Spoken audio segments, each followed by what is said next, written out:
I heard the news yesterday. Oh boy, Joe Thuney is no longer a Kansas City Chief. He was traded to the Chicago Bears for a fourth-round pick. Joe Thuney, the MVP for the Chiefs, the arguable MVP for the Chiefs in 2024, is no longer on the roster for the Kansas City Chiefs. Welcome. I'm Gary McKenzie, your host here at RGR Football, and I want to talk about the Chiefs' situation at offensive line heading into free agency and the NFL draft.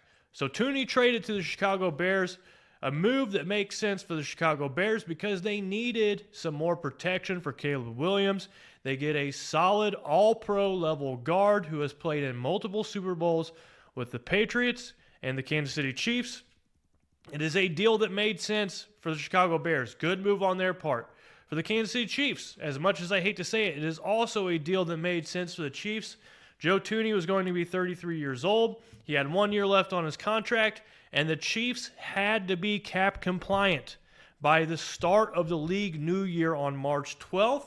By trading Joe Thuney, some of his contract is off of the books. Some of his cap numbers are gone. For the Chiefs' cap room and their cap situation, they now have about $405,000 in cap space after they franchise tagged Trey Smith. So Trey Smith, the moment Trey Smith was given the franchise tag, Joe Thuney could no longer be in Kansas City. It's a move that you don't like, but you also understand at the same time. It was a business side of football move, a cap casualty. The Chiefs needed space, and they chose Trey Smith with his youth over Joe Thuney. I think it's an understandable move. So the Chiefs likely knew they were going to move on from Joe Thuney before they gave Trey Smith the franchise tag. And so Joe Thuney will no longer be in Kansas City. And we are all probably scratching our heads and thinking to ourselves, the reason the Chiefs looked so bad in the Super Bowl is because they could not block anyone. And now we get rid of our best offensive lineman? Why don't we get rid of a player like Jawaan Taylor? Well, the reason the Chiefs can't get rid of Jawaan Taylor is because his cap number and the way his contract has been structured. The Chiefs lose money against the cap if they cut him this year. They are stuck with that $27 million cap hit that Jawaan Taylor has unless they do something that I'm going to talk about here in a little bit. But after Thuney was traded, the Chiefs now have $405,000 in cap space heading into free agency, and that number is not going to get it done, ladies and gentlemen. The Chiefs need a left tackle. They've got players like Nick Bolton that need to be signed. They've got young players that are looking for long-term contracts. And so $405,000 in cap space is not going to get it done for the Chiefs. So how do they get more room? The first thing I want to suggest is that they potentially ask Kelce to do somewhat of a sweetheart team-friendly deal where he converts his salary for this year into a signing bonus, extends his contract for one more season, even though kind of everyone's thinking this will be his last year.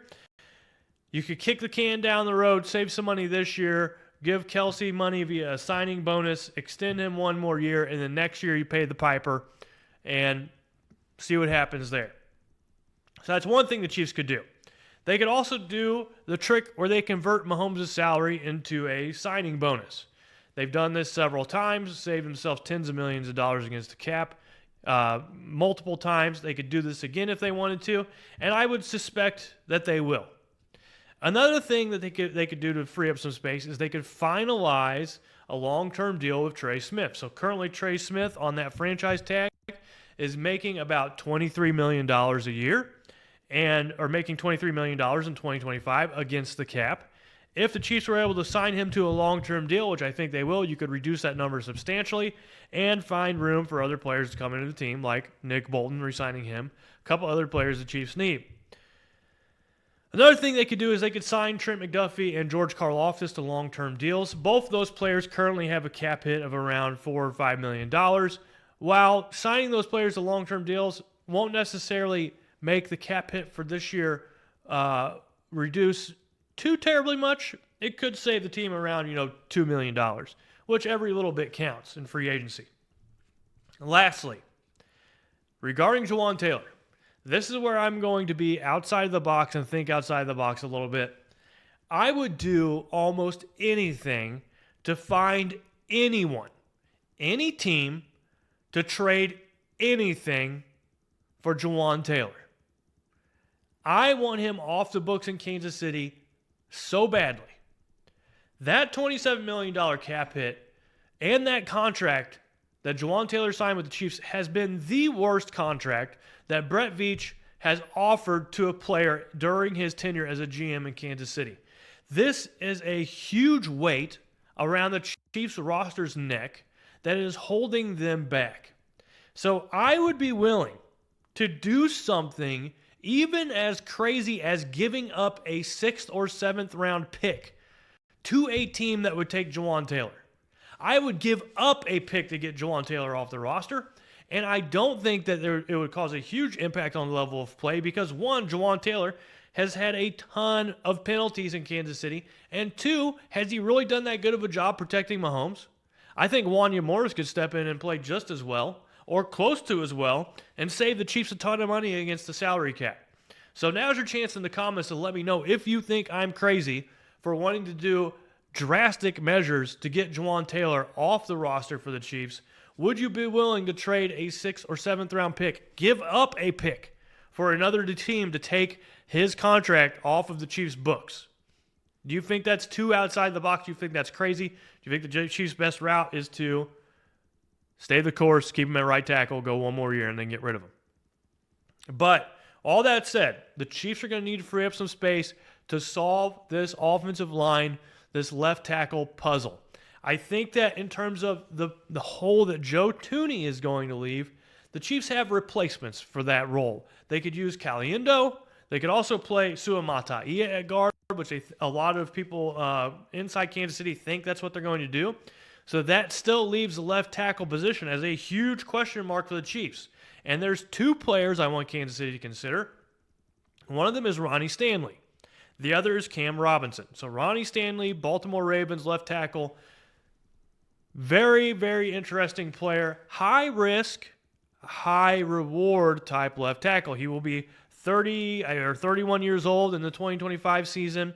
Last season was the first time in, I think, 4 or 5 years where he played every game in the season. He has an injury history. When he has played, he has been above average, perhaps even one of the top 5 to 10 left tackles in the NFL. So very good player when he's healthy. The problem is his health concerns over the duration of his career. Now, some people might look at that as bad luck, and maybe now that he's, healthy, he's well rested. He hasn't had that same wear and tear as he otherwise would if he was playing. Other people will look at that and say this is a risky investment for the Chiefs. And I look at the left tackle position like an insurance policy. When it comes time for the insurance policy to manage your claim, whenever you file your claim and you want to be paid for whatever accident you had, you want that insurance policy to be there. The best ability is availability. And in my opinion, if the Chiefs sign Ronnie Stanley and he gets hurt and he's not there, it's just as bad as your insurance company rejecting your claim. It's bad. This could derail the Chiefs season if they sign Ronnie Stanley and he's injured. This is why I prefer Cam Robinson. Cam Robinson, not as good of a player as Ronnie Stanley when Stanley's healthy, but he's been available for almost all of his games as a starter in the NFL. Started his career with Jacksonville, eventually wound up in Minnesota last year, played well enough for the Vikings to have I think it was a 15-2 record or 14-3 record, played well enough to help Sam Darnold have one of the best seasons of his career. Granted, he is an average left tackle. But if the Chiefs had an average left tackle last year, it would have been a massive improvement. They would have looked so much better. So the Chiefs don't need to swing for the fences here. They don't need to take a risk.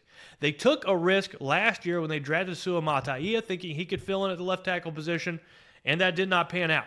Go with the sure thing. It's better to know what you have. It's better to have availability than trying to go for the high risk.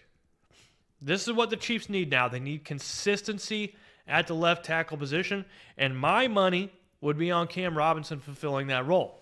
Now, his suggested value is $14 million per year.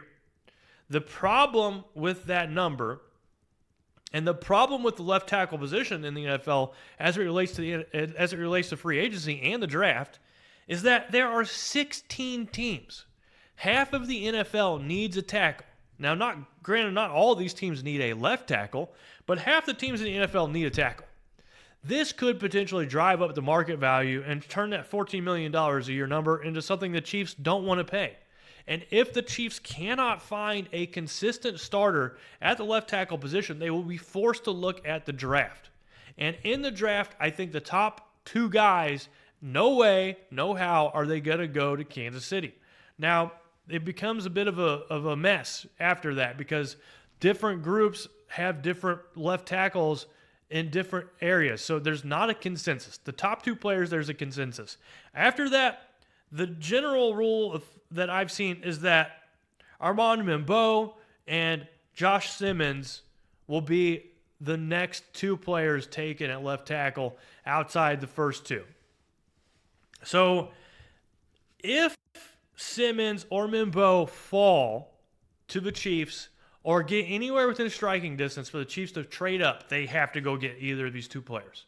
Josh Simmons, Ohio State, tore his ACL, was missed a year, but leading up to prior before he tore his ACL, people thought for sure this guy was a first-round left tackle. Membeau, a little bit of a different story, came into the draft with people thinking maybe he was a second-round prospect. Then he went to the combine. And people saw his combine numbers and they're like, holy cow, this guy is a freak.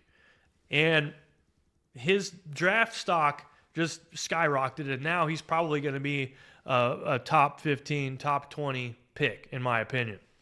So that leaves the Chiefs in a difficult situation where maybe they don't pick up one of the top guys that they want. One of these guys doesn't fall to them. Like I said, there's 16 teams looking for a tackle, and there's not a lot of players in free agency. There's not a lot of players in the draft.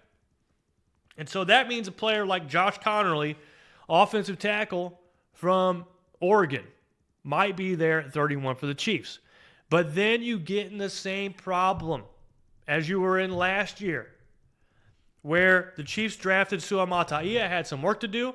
The same situation is true for Josh Connerly. Josh Connerly has a fatal flaw, in my opinion.